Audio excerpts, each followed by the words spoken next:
It's all like, we went to open house, it was burned out. I wouldn't do that.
I'm the Reverend Lisa Bovey-Kemper.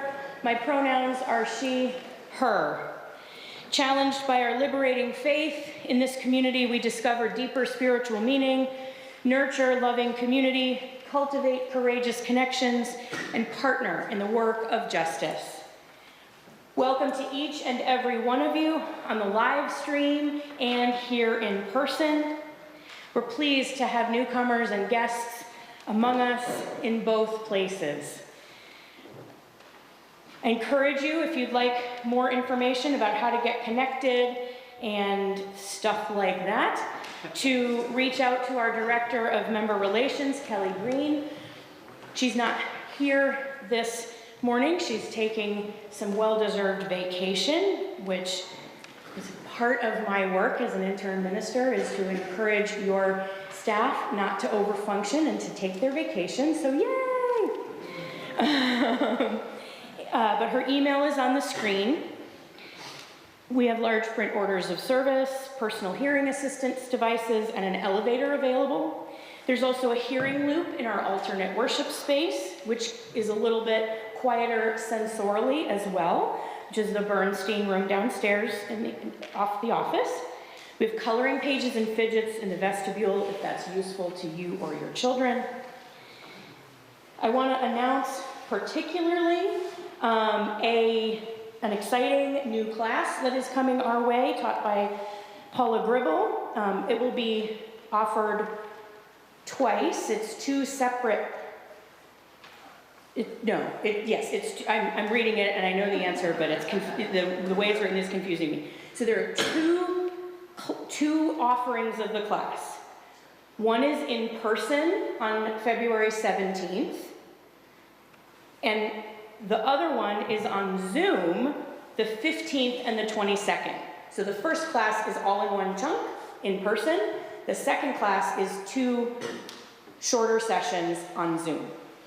It is a look at etymology, word origins, history, and culture of religious words, including things like faith, religion, grace, spirituality, prayer, worship, and more.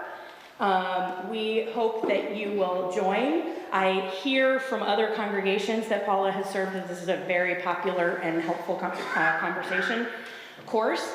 So we'd ask that you register ahead of time, and you can find that information in Currents. Also next week, there is a magical evening with music duo 4 Shillings Short. There's a concert Saturday, February 17th from 7 to 9. And then they will also be with us for Community Sunday on Sunday morning. So if you can join that, that would be great. I also want to offer a special welcome to all of you on this particular Sunday. This is the Sunday in which our senior youth and their advisors offer the service. It's one of the really cool things that Unitarian Universalist congregations do, is we trust our youth to take leadership roles in things like worship and other important things. You know this already if you've heard me speak much at all, but I came to the Unitarian Universalist Church religion tradition 37 years ago when I was 11, and I am here in your pulpit today because I was part of the junior and senior youth group. And so I particularly love to be here with you, to welcome you to this special service. And I know that you will enjoy hearing from all of our youth. So whether you are here in person or joining via live stream, whether today is your first or your 1000th Sunday among us, we are stronger because you are here. We are one people with many beliefs, origins, identities, and genders. We are all growing, all learning, all loved. I invite you now to take a deep breath and settle in as our service begins.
Good morning. My name is Connor Stout. This is Circle Road by Shel Silverstein. Here I go down the Circle Road, strong and hopeful hearted, through the dust and wind up just exactly where I started. Here I go down the Circle Road, strong and hopeful hearted, through the dust and wind up just exactly where I started. Here I go down the Circle Road, strong and hopeful hearted, through the dust and wind up just exactly where I started. Please rise and body your spirit to join in singing the opening song, number 1017, Teal Hymnal. The words will also be on the screen.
In the words of Shel Silverstein, there's a light in the attic, though the house is dark and shuttered. I can see a flicker and flutter, and I know what it's about. There's a light on in the attic. I can see it from the outside. And I know you're on the inside, looking out.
invite all who are young in body or spirit to join us at the front for Oh, the Places You'll Go by Dr. Seuss.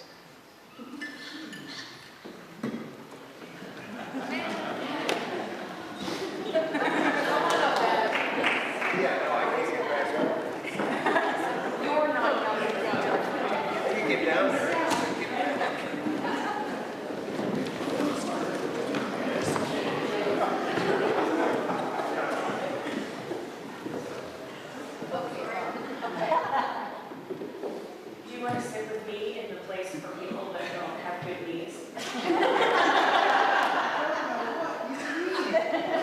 More power to you.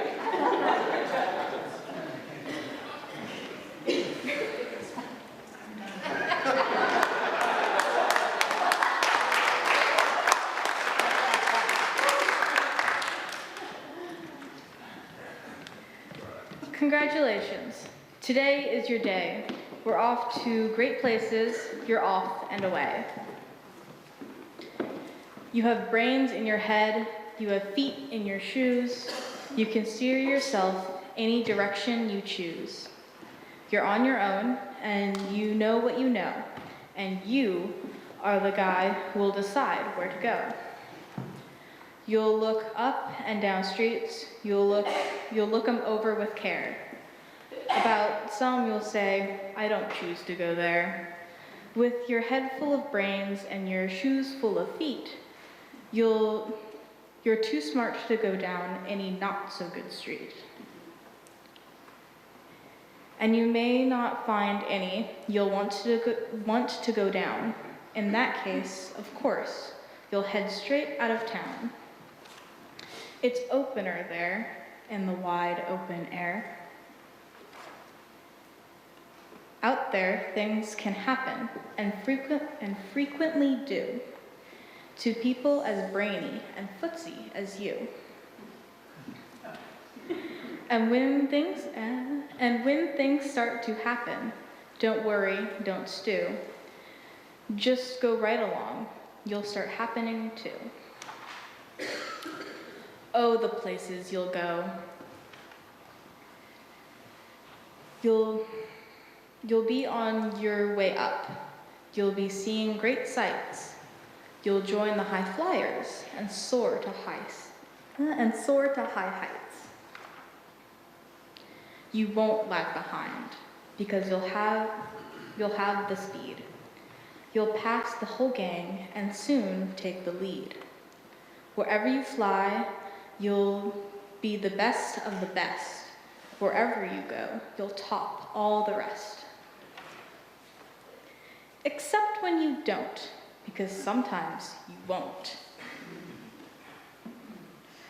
I'm sorry to say so, but sadly it's true that bang-ups and hang-ups can happen to you. You can get all hung up in a prickly perch, and your gang will fly on, and you'll be left in a lurch. You'll come down from the lurch with an unpleasant bump, and the chances are then that you'll be in a slump. And when you're in a slump, you're not in for much fun. Unslumping yourself is not easily done. You will come to a place where the streets are not marked. Some windows are lit, but mostly they're dark. A place you could sprain both your elbow and chin. Do you dare stay out? Do you dare go in? How much can you lose? How much can you win?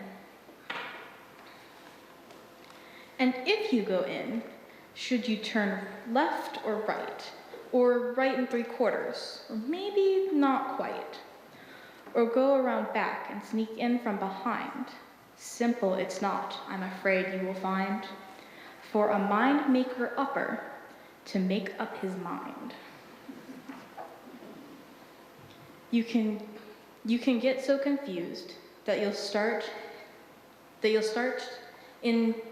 into race, long wiggling roads that at a neck-breaking pace, and grind on for miles across weirdish wild space, headed, I fear, towards a most useless place,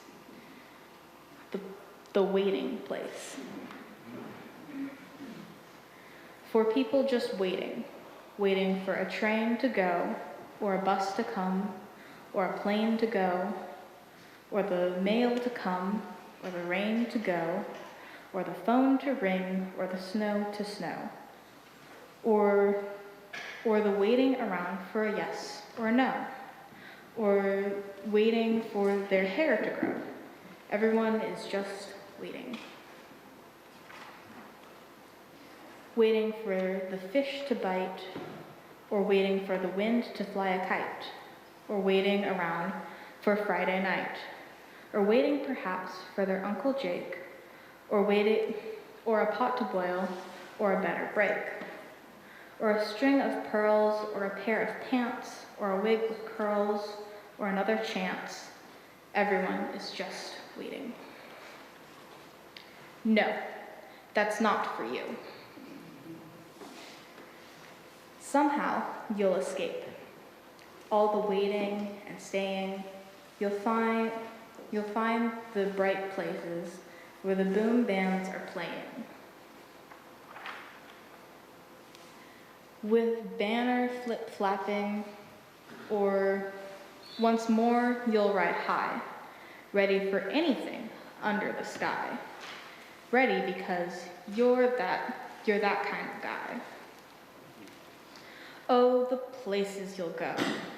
There is fun to be done. There are points to be scored, there are games to be won. And the magical things you can do with that ball will make you the winningest winner of all. Fame. You'll be as famous can be, with the whole wide world watching you win on TV. Except when they don't, because sometimes they won't. I'm afraid that sometimes you'll play lonely games too. Games you can't win, because you'll be playing against you. All alone, whether you like it or not. Alone will be something, you'll be quite a lot.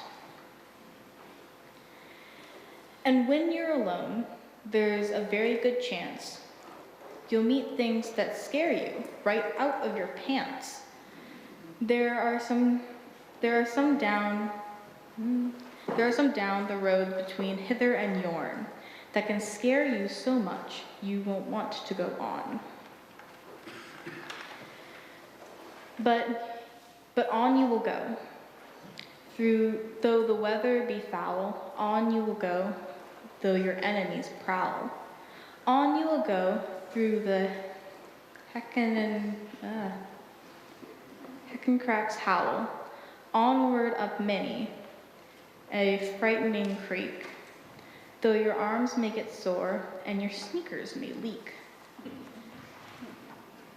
On and on you will hike, and I know you'll hike far, and face up to your problems, whatever they are.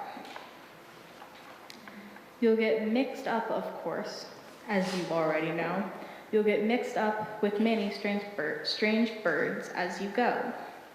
So be sure when you step with care and great tact, and remember that life's a great balancing act. Just never forget to be dexterous and draft, and never mix up your right foot from your left. And will you succeed? Yes, you will indeed. 98 3/4% guaranteed. Kid, you'll move mountains. So be your name Burbex or Bixie or Bryad or Mordecai Alvan Allen O'Shad. You're off to great places. Today is your day. Your mountain is waiting, so get on your way.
Good morning. My name is Claire Yount. Today, I'm going to talk about the end and beginning of our Earth. Imagine the Earth 4.5 billion years ago. When most scientists hear that prompt, they think of something beyond what our Earth is like today. A molten surface covered in magma, recurring collisions with other planets and bodies led to volcanic activity all over the globe. A scorching hot atmosphere that traps all heat entered. It was lifeless and bare. It's hard to imagine that's what the beginning of our home was like. And if we keep it up, it might be the end too. According to the EPA, 14 trillion pounds of greenhouse gases are released every year as of 2021. To compare, that's about 1 billion times greater than the weight of an African elephant. Enough of these greenhouse gases could cause global warming and extinction. If this continues, we'll end up just how we started. This is a huge problem. We might just cause the end of life on Earth.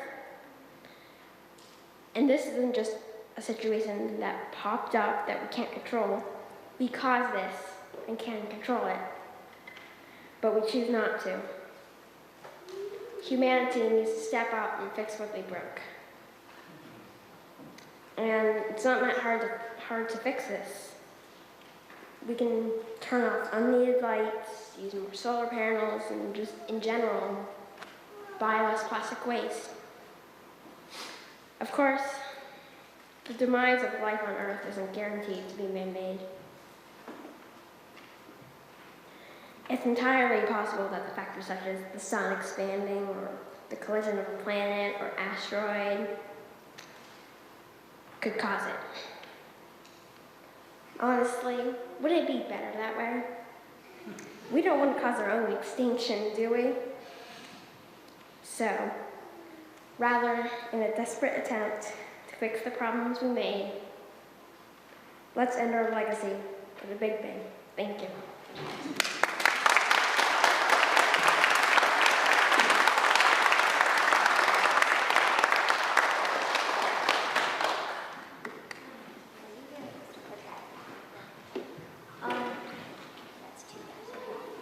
Hi, I'm Chloe. Hi guys, say hi back. Or Stinky, either one. Okay, this is a poem. Okay, yeah, it's a poem I wrote. It was a song, so bear with me. But okay. It's called Object Impermanence. My dog just died last week. Goodbye, my sweet boy Rover. I just got a new one yesterday. 'Cause nothing lasts forever. Repeating, all this pain's repeating. The end is just the beginning, and I'm just done. Leaving for college next week, going to say goodbye. My mom just had my brother. We'll all be replaced when we die. Repeating, all this pain's repeating. The end is just the beginning, and I'm just done. It's the end of the world, or so it seems. Don't fear the reaper, the world's not even that mean. Out with the old, in with the new. Out with the old, in with the new. My dog just died last week. Thank you.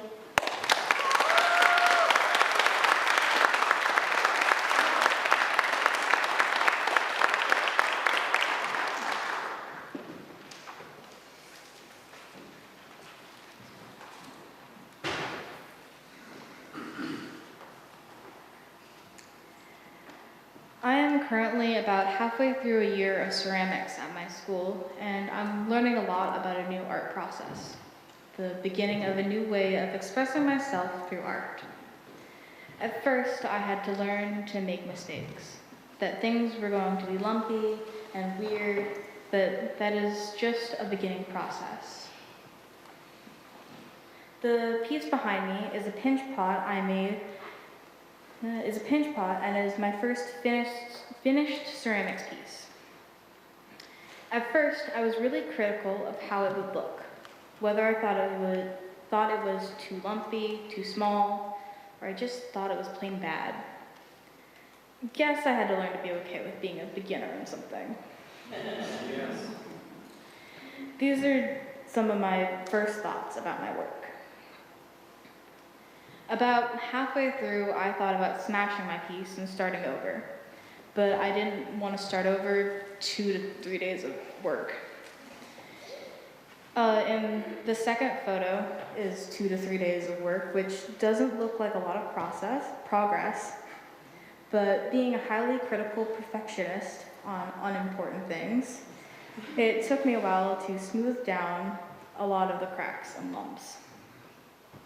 In the detailing stage, at the end of the process, I felt a little disappointed because it was turning out pretty good. But there was so much I wanted to add, and there was so many small details that I thought would look good. But it was hard to pick where to go with it in such a small space. At the end, I had a lot of anxiety when we were finishing the piece, because if it was made incorrectly, it could explode in the kiln and lose days of hard work. Though everything turned out okay, so that's good. After a lot of time spent on this project, I kept getting ideas for new works or other art, which brings me back to the beginning. An idea, a new skill, and ways to make it better. Please rise in body or spirit for the next song, Morning Has Broken, in the great hymnal, number 38. Lyrics are also on the screen.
Hi guys. Hi. My name is Dylan Lauderbaugh. My pronouns are he, him, and I'm sorry that you had to see me trip over the pedestal. We are all books, ranging from a few pages in length to hundreds of chapters long. It depends on the age that you are, how much life you have lived, and how much you have experienced. I, for example, am only around, say, 10 chapters long, coming to the end of the chapter. But someone like my father over there in the opposite matching plaid could be 400 chapters long after the things he has been through in the time that he has been here. One of my chapters is coming to a close in June. My graduation is on the 11th of June, and I will still be 17. I'll be preparing for college, selecting items that I would prefer to have with me, and leaving behind things that I don't really need. And it will be terrifying. Even now, it is terrifying to think about. But I know that once I go to Asheville in August, I'll love it so much that I'll wonder why I was ever scared in the first place. Even though a chapter may end, it doesn't mean we can't go back and reread it. I will always come back to my home and spend time with my lovely parents, just as I will return to this place because it is my spiritual home. I will never forget the people I've known and the friends I've made, even though I'm going somewhere else and spending most of my time there. The chapters that we make are the longest, and they are up to us and where we'd like to be. My overarching chapter of school will last for another 4 years, and depending on what I want to earn degrees in, perhaps more. And it's because I love to learn, and I don't ever want to stop learning. Still, it's up to me to decide how long my life in school will be, just as it will be up to me to decide when I'm ready to move away from it. Sometimes, we aren't really ready for a new chapter. I know that I am certainly not ready to leave the city that I grew up in, the places I've been for as long as I can remember, and I am terrified of leaving my parents. But I know that if I don't do it, I'll never be ready to leave, because we don't have to be ready to start a new chapter, and we don't have to be ready to write the last lines of another one. It's a leap of faith, and that's okay.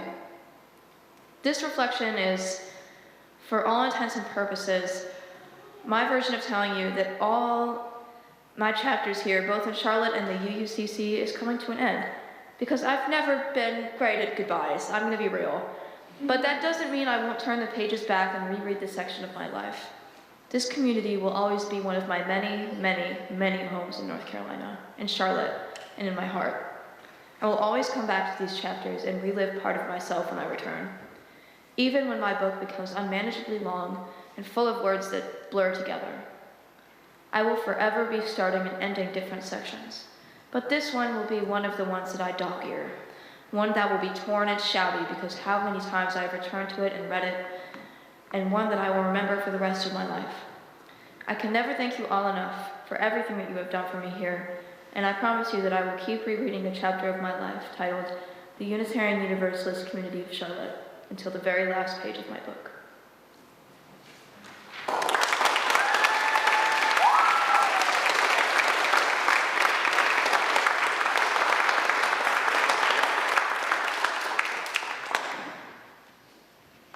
Good morning.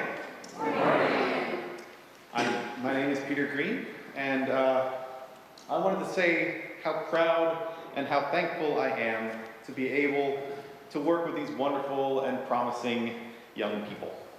Each week, we have interesting conversations, and I love witnessing their growth and transformation from kids to young adults. We advisors cannot do the work alone. We need the community to help provide the resources and the tools that we use to enable these young people to grow. Teaching curriculums and class supplies and other activities are all funded by your generous contributions. We are grateful to our members who pledge their generous financial support and make regular contributions to sustain the work of our congregation. While the offering is collected, you are invited to come forward and light a candle honoring a milestone, concern, or celebration.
Please join me in a time of contemplation or prayer.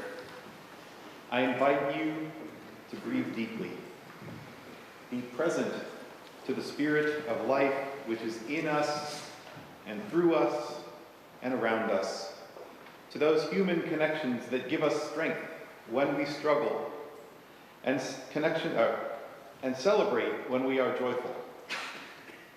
The gathered community hears and holds both difficulty and ease as we honor the experiences that make each of us who we are. We are saddened that the Whitfields, who should have been a part of this service, are unable to attend due to illness. We hold with love Rebecca Ransom, Sarah Brady, their children Emmeline, Felicity, Violet, and Benjamin during this time after the passing of Rebecca's grandmother. We share in celebration with Kimberly Melton the engagement of her daughter Casey Wallace Melton to her fiance Richardson. I got to teach Casey, so I'm pretty happy about that too. We share in celebration with Tallulah Scipio on her high school graduation. I also did too. And now, please join me in a moment of silence as we honor all the concerns shared today and those that remain in our hearts.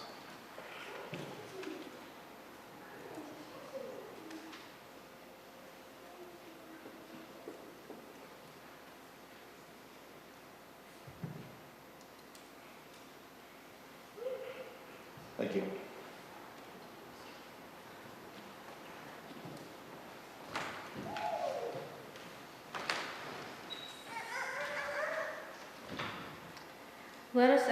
Let us enter into meditation with this excerpt from Waiting to Grow Again by Janine Johnson.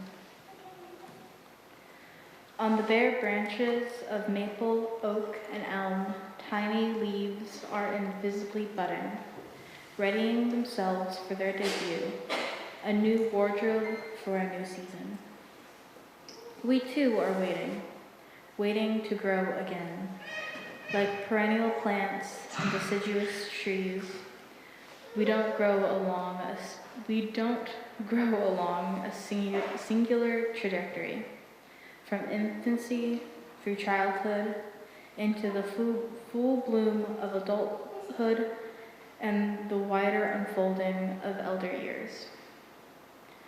Rather, we grow anew, year upon year, in seasons and cycles.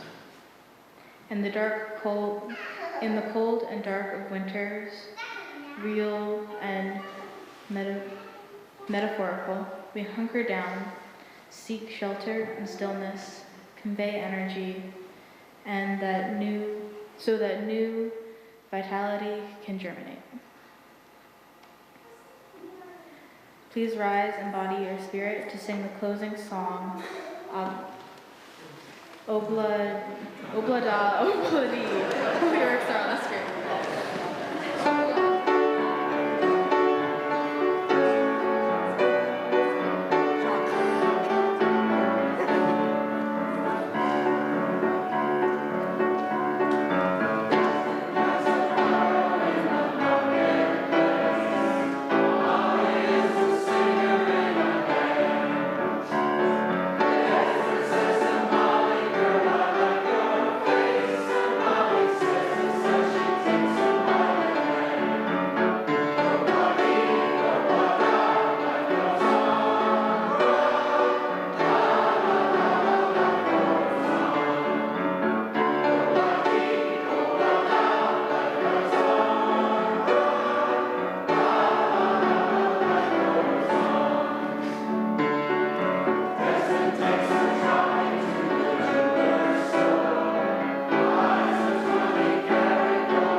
Listen to the muslin child.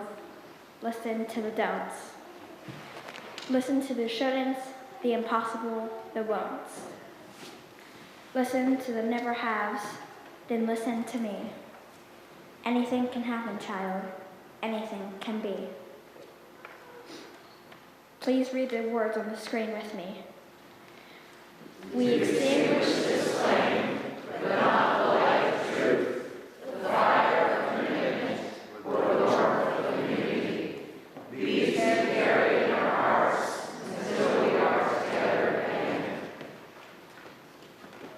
Please be seated.